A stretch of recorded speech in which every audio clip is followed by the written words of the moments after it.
안녕하십니까. 한국철도공사의 박도균입니다. 자, 우선 우리가 정말 가고 싶은 기업, 그리고 진짜 합격하면 너무나도 행복해서 진짜 웃으면서 다닐 수 있을 것 같은 기업, 한국철도공사 코레일의 도균인데요. 우선은 이번 시간에는 어떤 거 수리 능력을 좀 본격적으로 준비를 해보도록 하겠습니다. 자, 수리 능력도 역시 1강부터 5강까지 우선 총 5강으로 진행될 예정인데요. 자, 우선 우리가 1강에서는 개념과 그리고 이런 것들, 예제 같은 것들, 그리고 이런 걸 좀 다루고, 기출은 이런 식으로 많이 나온다라는 것을 말로 먼저 말씀드릴 거고요. 2강에서는 뭐 기출 같은 거를 직접 풀어보고, 그리고 이런 것들, 예제, 이런 식으로 샘플로 예상되는 기출 같은 것도 풀어볼 거고요. 3, 4, 5강에서는 이것을 가지고 우리가 좀 본격적인 문제는 이런 식으로 시험에 나올 수가 있다라고 하는 조금 더 실전 같은 그런 예상 기출을 통해서 들어갈 예정입니다. 자, 그런데 우선 우리가 이 수리 능력 같은 경우에는 어떡하지, 나 중고등학교 때 수학을 그렇게 좋아하지 않았는데 라고 생각을 하실 수도 있겠는데요. 우선 여러분들이 그럴 수도 있고 아닌 분도 있고 수학을 너무 좋아하시는 분들도 있고 하겠지만, 우선 우리가 이쪽에 있는 모든 개념을 이렇게 우리가 빔 프로젝트를 통한 PPT에 다 담을 수가 없어요. 그래서 여러분들이 기본 개념 같은 거는 제가 좀 중요한 부분은 설명해 드리겠지만, 책을 같이 병행을 하시면서 보시면 훨씬 더 큰 도움이 되지 않을까라고 생각을 하거든요. 여러분들이 그렇다면은 조금 더 준비를 많이 하시고 저를 따라오시면은 참 좋을 것 같습니다. 이 수리 능력 같은 경우에는 단순히 그렇다면은 그냥 계산하는 것만 나옵니까? 라고 물어보면 그렇진 않아요. 계산하는 것도 당연히 나오지만, 어떠한 우리가 주어진 자료를 분석을 해서 이러이러한 결론에 도출됩니다 라고 하는데, 그런데 그 자료라는 것은 어떤 것과 관련이 있냐면은 당연히 우리가 수치와 관련된 것들과 관련이 있기 때문에 그런 것들을 가지고 이렇게 접근하면 될 것 같습니다 라고 하는 것들을 이야기를 하려고 합니다. 자, 그럼 본격적으로 우리가 한번 넘겨보도록 해보겠습니다. 자, 우선 기출에 많이 나오는 유형에서 보시면은 여기 써놨죠. 기초연산, 빠르고 정확하고 계산하는 것이 중요하므로 어느 정도 준비를 해서 가는 것이 좋다라고 잘 써놨네요. 자, 그렇다면 여기에서 기초연산이라는 것은 어떤 것을 주로 이야기를 하냐면은, 여기서 말하는 기초연산이란 거의 이런 것들을 이야기를 합니다. 우리가 많이 흔히 말하는 풀마 곱하기 나누기, 흔히 말해서 가감승제라는 표현을 잘 쓰진 않지만 그냥 우리가 더하기 빼기 곱하기 나누기 정도, 이런 것들을 빠르고 정확하게 계산하는 것이 좋은데요. 자, 물론 그냥 단순하게 그냥 정말 기초 연산만 가지고 한다면은 우리가 지금 뭐야, 이거 뭐 하는 거지? 라고 생각이 들겠지만, 여기에서 단순히 그런 계산 문제를 말을 하기보다는 어떤 거냐면은 이런 거라고 보시면 될 것 같아요. 주어진 숫자를 가지고 대략적으로 한 몇 퍼센트 정도 대략적인 비율 같은 것을 우리가 이야기를 하면은 훨씬 더 도움 많이 될 것 같고요. 이런 것을 가지고 대충 이렇게 근사값을 가지고 접근하면 좋을 것 같습니다 라고 하는 것들을 우리가 조금 접근하시면 될 것 같아요. 그리고 이거 계산은 어느 정도 준비를 해서 가는 것이 좋다라고 이야기를 했습니다. 물론 여러분들이 이제 보통 대부분의 분들이라고 해야 되나, 많은 분들이 보통 고등학교를 졸업을 하고 우리가 단순한 계산 같은 거를 솔직히 크게 많이 다룰 일이 없어요. 크게 많이 다룰 일은 없지만, 그래도 여기에서는 좀 계산을 하기 때문에 그냥 간단한 나눗셈이나 이런 것들 가지고 조금 연습을 해서 가시는 것과 그렇지 않은 것은 차이가 좀 나거든요. 두 자릿수 곱하기 두 자릿수, 이거 암산으로 되잖아요. 그럼 참 좋겠지만, 물론 암산이 되는 경우도 있고 안 되는 경우도 있습니다. 근데 우리가 그것까지 크게 바라는 것이 아니라 단순한 나누기 정도, 그 다음에 이걸 가지고 문제를 헛손질하지 않도록 문제를 조금 더 분석을 하고, 어떤 것과 어떤 것의 비율을 이야기를 하는 거구나, 이런 것들을 잘 찾아내야 된다는 이야기가 되겠습니다. 방정식의 활용은 미지수로 놓고 그 미지수를 구하는 과정을 연습을 해야 된다라고 했는데요. 자, 미지수를 놓고 우선 우리가 최종적으로 구하는 게 무엇인지를 가지고 이제 그걸 우리가 구해야 되잖아요. 이제 그런 것들을 가지고 어떻게 하면 좋을지, 이런 것들을 좀 다뤄보는 문제들도 좀 나오거든요. 그래서 여러분들이 이제 우리가 1차 방정식의 경우에는 중1 때 좀 다루고 했지만, 여기에서 말하는 방정식의 활용은 우리가 보통 어느 정도까지 조금 활용을 하면 좋냐면요. 중1의 1차 방정식,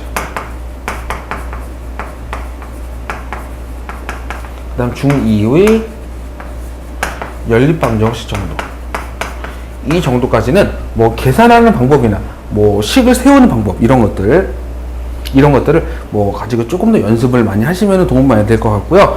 그렇다면 이런 문제를 좀 연습을 하고 싶은데 뭐 이거 어떻게 연습을 하면 좋은가요? 이런 것들만 따라오 있는 문제집이나 이런 자료가 있나요? 라고 물어보면은 뭐 돌아다니는 거 상당히 많아요. 그리고 뭐 시중에 있는 교재나 이런 것도 많고요. 그리고 이런 것들만 좀 집중적으로 나와 있는 부분들을 가지고 뭐 하시면 좀 많이 도움 될 것 같아요. 진짜 정말 진심으로 거짓말도 하나도 안 되고 방정식의 활용 연습을 하셔야 될 것 같아요. 뭐 크게 어렵거나 막 소금물에, 여러분들이 중2 때 기억나실지 모르겠지만 중2 때 활용해서 소금물에 농도하면은 우리 소금물 먹을 것도 아닌데 왜 이걸 왜 구해야 되지? 막 이런 생각이 들 수도 있지만 그렇게까지 심하게 어렵지는 않아요. 그렇게까지 심하게 어렵진 않지만 우리가 그래도 기본적으로 그냥 간단한 뭐 세울 수 있는 것들, 뭐 이런 것들, 간단한 식을 세울 수 있는 것들은 연습을 조금 하셔야 되기 때문에 이런 것은 이런 식으로 미지수 x랑 y랑 놓고 하면 되겠구나 라는 것을 우리가 조금 더 짚고 가면은 훨씬 더 편하게 접근할 수 있겠습니다. 이쪽까지는 별로 크게 어렵진 않겠죠. 그 다음에 자, 비율을 이용한 계산, 아까 전에 우리가 1번에서 이야기를 했던 거죠. 그냥 뭐 단순한 계산 같은 것도 많이 있겠지만 비율을 이용한 계산이라는 것, 말 그대로 아까 말씀드렸지만 막 5자리 분의 뭐 4자릿수 곱하기 100을 해서 이것이 대략적으로 몇 퍼센트인가 라는 문제가 나올 수도 있습니다. 그런데 만약에 여러분들한테 21994 3120 곱하기 100이 자 대략적으로 몇 퍼센트 정도 나옵니까? 라고 물어보면은 이것을 지금 막 이렇게 12310 뭐 21994 나눈 다음에 이렇게 100을 곱했으니까 이렇게 해놓고 일일이 막 1 넣고 이렇게 막 나눌 겁니까? 언제 이러고 있어요? 그리고 이거 막 소수점 둘째 자리가 조금 그거만 조금 바꿔놓고 다음 중에서 맞는 것을 고르시오. 또는 뭐 이거를 가지고 이것의 가장 근사값 막 소수점 끝에 자리 조그만 거 요만큼 틀려놓고 이것을 골라라 하는 문제는 안 나온다고 봐도 무방합니다. 그 이야기는 뭐냐면은 우리 그 정도까지 심하게 막 엄청나게 말도 안 되게 복잡한 계산을 하는 문제는 나오지 않는다고 봐도 무방하다는 거예요. 그렇다면 이런 것은 우리가 대략적으로 근사값으로 들어가면 훨씬 더 편하죠. 21,994 대략적인 근사값이 얼마죠? 22,000 얘는 3,100 곱하기 100 해서 약분되고 이것을 나누는 것은 어떻게 해요? 훨씬 더 간단하잖아요. 아까보다 훨씬 더 간단하죠. 이거 언제 나누고 있습니까? 시간이 그렇게 많나요? 우리는 지금 산수 연습하러 왔나요? 아니에요. 그래서 이런 것들 근사값을 이용하여 조금 구하면은 여러분들이 보기를 많이 없앨 수가 있습니다.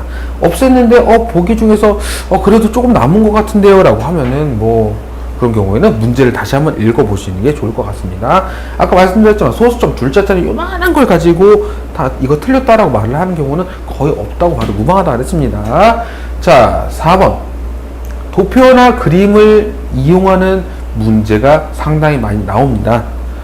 그래서 이것들은 뭐 대부분이 언급한 대로 비율을 이용하는 경우가 많기 때문에 자 어찌 보면 어떻게 돼요? 지금 여기에서 1번으로부터 뭐 다 3번, 4번 다 활용이 되는 거죠.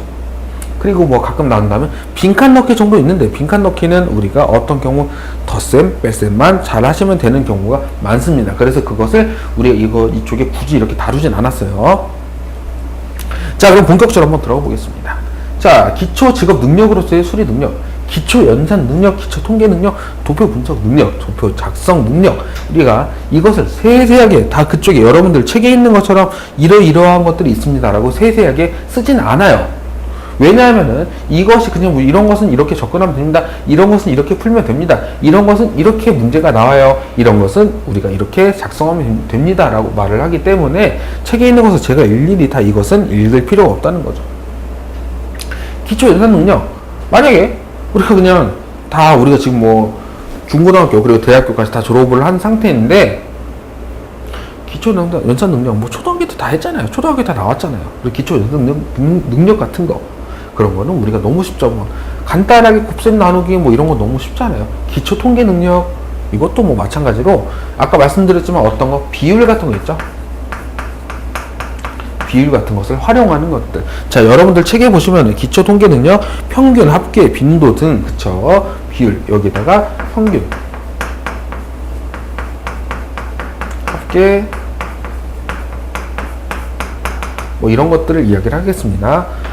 뭐 분산이나 표준 편차를 구하는 것도 가끔 나오긴 하는데, 그거는 문제에서 크게 다루기보다는 뭐 그래도 안 나온다는 보장 없지만 간단하게 구하는 정도만 알아두셔도 되겠습니다. 평균은 우리가 너무 쉽죠? 어떤 거죠? 싹 다 더한 다음에 그것의 개수만큼 나눠주면 되잖아요. 합계는 어떤 거죠? 엑셀에서 썸이라고 표시된 거 있죠. 도표 분석 능력, 말 그대로 이것은 이걸 통해서 이 정도 증가를 했거나 감소를 했거나 찾아내는 것. 도표 작성 능력, 말 그대로 어떤 우리가 도표를 가지고 빈칸 넣기나 이런 것들을 우리가 세세하게 알아두시면 되겠습니다. 별로 크게 어렵진 않을 거죠. 이것은 뭐 제가 그래서 크게 설명할 것은 별로 없을 것 같습니다. 여러분들이 왜냐하면 이런 기본적인 능력 같은 경우에는 실전이나 이런 걸 통해서 많이 좀 습득을 할 수 있으니까요. 그래서 아까 말씀드렸던 것처럼 얘네를 조금 더 다 약간 포함한다고 하면은 기본적인 뭐 수학 공식 같은 거, 뭐 평균을 구하는 방법이라거나 이런 것들에서 다 나와 있기 때문에 이걸 가지고 이런 식으로 계산하면 되겠구나라는 정도만 알아두셔도 여러분들한테 크게 뭐 어렵진 않을 거예요. 자, 이번에 예제 1번 한번 보시겠습니다. 표가 조금 커서 여러분들이 잘 안 보일 수 있기 때문에 여러분들 이거를 좀 나누었음에도 불구하고 좀 잘라내기가 애매한 부분이라서 그 부분들은 여러분들이 예제 1번 같은 경우에는 책이랑 조금 병행하시면은 좋을 것 같아요. 자, 우선 여기에서 월급여액 이렇게 얘기를 했습니다. 뭐 비과세 및 학자금 제외고요. 공제 대상 가족수, 그 다음에 각근세는 뭐 간이세액표에 따름, 그 다음에 뭐 이런 것들 한번 쫙 읽어보시면 되겠습니다. 자, 그러면은 문제를 한번 볼게요. 박모모 사원의 경우, 저 아닙니다. 자, 5월에 급여 능력이 다음과 같고 전월과 동일하게 근무하였으나 특별수당은 없대요. 특별수당 없어졌습니다. 없어졌대요. 그러면 차량 지원금으로 10만원을 받게 된다면 부럽네요. 차량 지원금 참 부럽습니다. 받게 된다면은 6월에 받게 되는 급여는 얼마인가? 자, 특별수당 2만원이 까였고요. 10만원을 더 추가로 받았습니다. 그러면은 어떻게 되죠? 총 급여액은 274만 원이다 이렇게 될 수 있겠습니다. 자, 아까 말씀드렸지만 굉장히 기본적인 것들을 우리가 이렇게 들어가면 될 것 같고요. 자, 그러면은 이 특별수당 같은 경우에는 우리가 없어지고 급여가 이렇게 올라갔습니다. 자, 이걸 가지고 6월에 받게 되는 급여는 얼마인가? 자, 지금 우리가 여기에서 이것을 그냥 8만원 올랐으니까 여기다가 아까 얼마죠? 266만원 해갖고 여기 지급 총액 240만원에다가 8만원을 그대로 더해버리면은 안 됩니다. 그런 문제였으면 여기에서 굳이 이렇게 우리가 다룰 리가 없잖아요. 이 공제 내역이 이런 경우에는 어디에서 변화가 생긴다? 공제 내역에서 변화가 생깁니다. 공제 내역에서 어떠한 변화가 생기는지 한번 이야기를 해보겠습니다. 자, 우선은 이건 냅둘 거예요. 지울까요? 아니요, 냅두겠습니다. 자, 우선 여러분들 책을 한번 같이 보실게요. 책을 보시면은, 자, 우선은 이것에 대한 공제 대상, 우선 처음에 얼마였습니까? 266만원에 대한 우선 우리가 이것도 한번 볼게요. 공제 대상 가족수.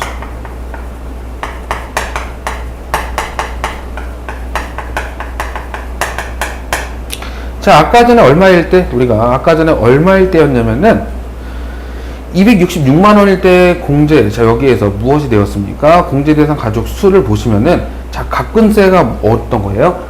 제시되어 있는 간이 세액표에 따른다 그랬습니다. 자, 이 세액표에 따라서 아까 전에 얼마일 때?